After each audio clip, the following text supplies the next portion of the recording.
Hey physical athletes, today's session is a two-part session. The first part will be working on a technique called the split jerk. The second part will be a run. So that run will be a 5K time trial. So regardless of how you get it done, whether it's run the full 3 miles or 3 point some odd miles, whether you have to break it up into run, walk, or run, recover, I just want you to get a baseline for your 5K time trial. What we're going to do is use that as a benchmark, and then through the progression of our training, we will have a little bit more loading of running than we normally have in the past. We're going to retest 2 months out. So let's get to the first part. The one is going to be the split jerk. So for a split jerk, the positioning you're looking for should be, if I take a kneeling position, I have approximately a 90-degree angle in my lead leg, approximately a 90-degree angle in my lagging leg. Both feet are in line with my hips, so I'm not very narrow with this. With an upright posture, if you kind of rise up and stabilize, this is pretty much where your split jerk should be. Now, it's all variable, meaning some people like it a little bit narrower, a little bit closer, but what we're looking at overall is, do we have a solid foundation? So if someone was to push me to the left or to the right, I should be able to counterbalance with my hips, not my upper body.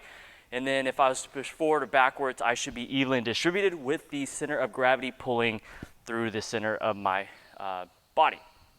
So we're trying to land in this position. The position is actually going to start with your feet together, hips width apart. If I think I'm in an upright posture, if I have a barbell or something in my hands, and if I go for that split, I'm going to dip, drive. I'm going to drive up as aggressively as I possibly can. And then as I become weightlessness, I'm going to drop into that split position. At any point in time, unweighted of course, you can always check your stance to make sure you're falling in that 90-degree angle with the lead and the lagging leg. So we're going to actually advance this just a little bit. I have a resistance band across the ground. You can use a chalk mark, you can do a rope, whatever. What we're trying to emphasize, one, is doing the split jerk, but at the same time, getting our feet off the ground where we have to go over an object. So from a positioning standpoint, I'm going to act like I have a barbell in my hands. So I'm in that front rack position. My elbows are at that 4 o'clock. If you have more mobility, that 3 o'clock position. From here, I'm going to dip by driving the knees out over towards the pinky toe. And then I'm going to explode up, and then I'm going to drop into that split stance. So putting it together, I'm going to check 90 degrees, approximately 90 degrees in that lag leg. If you have a pipe, you can also mimic with a barbell, or a PVC pipe works as well. I'm going to try to get into that front rack position. I'm actually going to use my chin to allow me to get my elbows up a little higher. From here, I'm going to brace the core, and I'm going to perform the split jerk.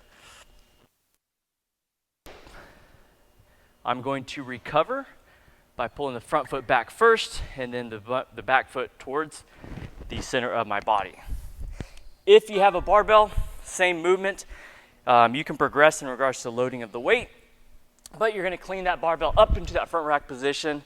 Once again, going through the same progression. Deep breath. Looking for a full lockout over top.